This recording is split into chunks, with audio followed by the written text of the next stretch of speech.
Bueno, vamos a terminar el tema de la velocidad media instantánea y de la rapidez, ligando esto que hemos estado viendo con algo que vimos en la unidad, digamos, cero, en la que estuvimos introduciendo algunos conceptos matemáticos que nos iban a hacer falta para precisamente este momento.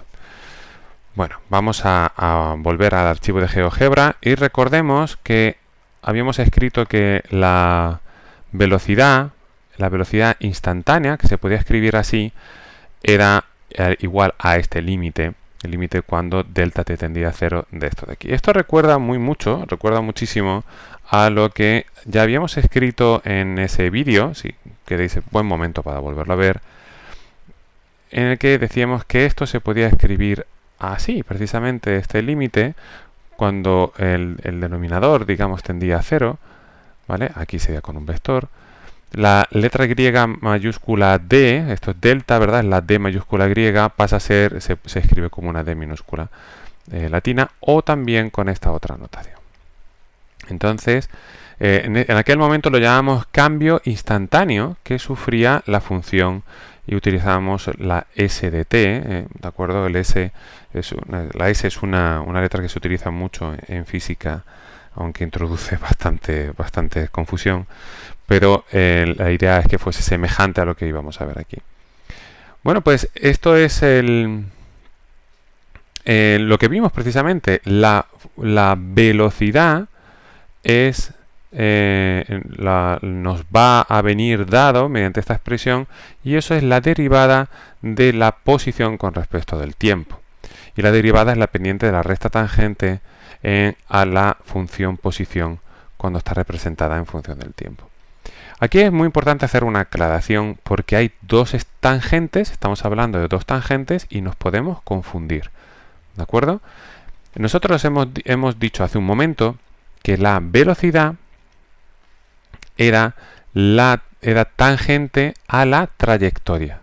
La trayectoria se obtiene cuando represento la posición y esto es solo la unidad, ¿de acuerdo? No tiene que ver con esta otra notación donde esto es la variable. La posición y frente a la posición x. Así es como yo obtengo la trayectoria de un objeto que se mueve en un plano. Si tuviese un objeto en 3 dimensiones, necesitaría la z dependiendo de la y de la x, por ejemplo. Entonces, esta tangente de aquí, esto que tenemos aquí, no es, yo no voy a utilizar la pendiente de la recta tangente. No estoy diciendo eso. Lo que estoy diciendo aquí en este tipo de gráfica es que la velocidad es tangente a la trayectoria. Cuando yo estoy trabajando con esta función, yo no estoy trabajando con este tipo de gráficas, y aquí y x aquí. Cuando estoy representando r en función del tiempo, r como vector si quieres incluso, ¿vale? Lo que tengo es la posición, y para poder hacer esta representación yo voy a trabajar ahora en una sola dimensión, ¿vale? Vamos a suponer que tengo un objeto que se mueve arriba y abajo. Entonces mi posición, en vez de ser r de t, en este caso se puede escribir solo si queremos como y de t. Y pasa de ser un vector a poder tratarse con un escalar, porque es en una dimensión y ya sé que va a ser arriba y abajo. Aunque se puede seguir haciendo el tratamiento vectorial. Entonces, si yo trabajo con la posición frente al tiempo, estoy tratando con una gráfica como esta. La y como función del tiempo frente a eso, al tiempo. No es totalmente diferente de lo que tengo en este caso, donde lo que vemos es la y frente a la x. ¿De acuerdo? Ambos son posición. Aquí esto es posición y esto es tiempo. Muy importante, es una diferencia, no es nada trivial, cambia muchísimo las cosas, ¿vale? Entonces, bueno, si queremos mantener la notación que teníamos antes, podríamos poner aquí una R, pero como digo, al final lo que indica es la posición. Y en este caso es un objeto que se mueve arriba y abajo solo. Por ejemplo, una piedra que estoy lanzando verticalmente. Entonces, en la gráfica de la trayectoria, la velocidad es tangente a la trayectoria. Y cuando estoy representando esto aquí, la función de y frente al tiempo, lo que estoy, por ejemplo, supongamos que tenemos algo así, algo como esto. Entonces, en un punto cualquiera que yo tenga aquí, a mí lo que me interesa no es la dirección de la tangente. A mí lo único que me interesa para este punto es la pendiente de la recta tangente a esta función en ese punto. Que ese es el significado de la derivada.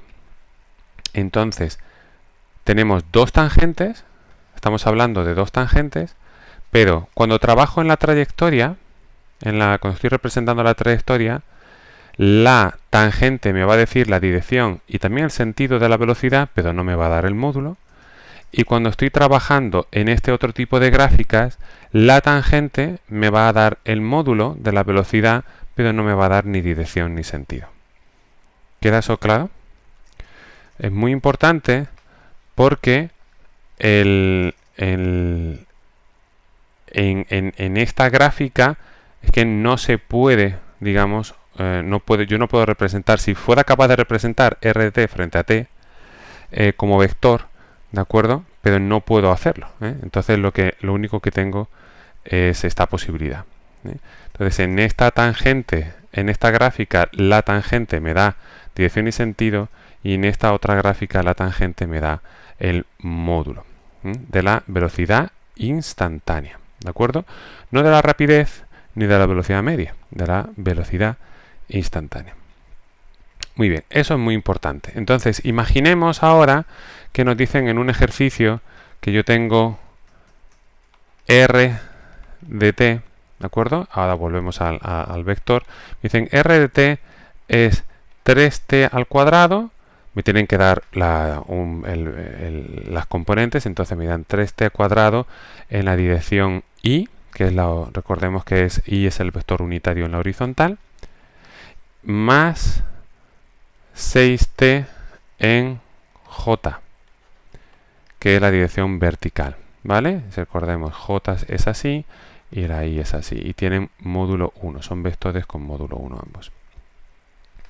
Bueno, pues entonces, de acuerdo a esta expresión, el vector velocidad se obtendría calculando la derivada del vector posición. Para hacer eso, nosotros hemos visto en otro vídeo cómo conseguirlo. Esto sería la v de t. En realidad debería ponerlo totalmente al revés. Debería ponerlo así.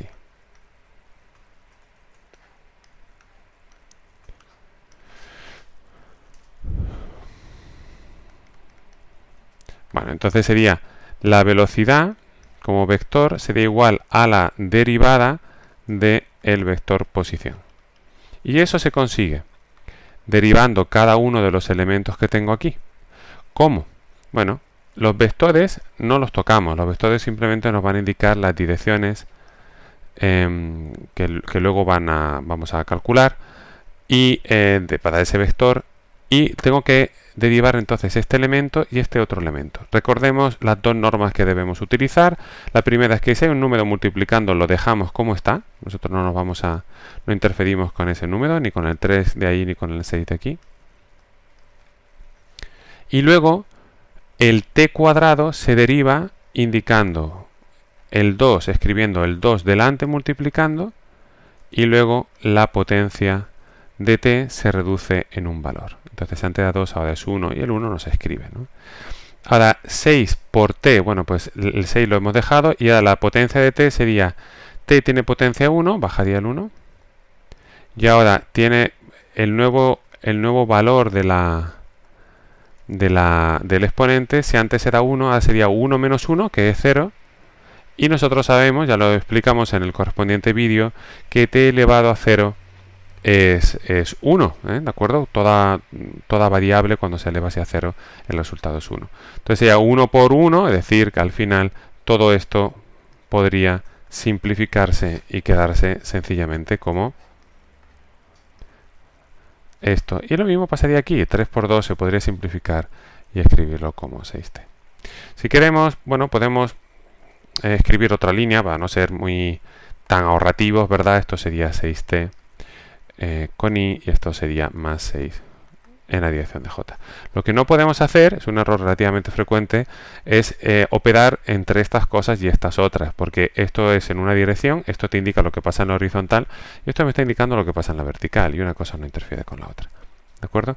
Bueno, esto es un ejercicio relativamente fácil, relativamente sencillo, y me va a permitir calcular la velocidad si sé la expresión de la posición. Y podemos utilizar eso para recordar fórmulas y así tener que memorizar todavía menos.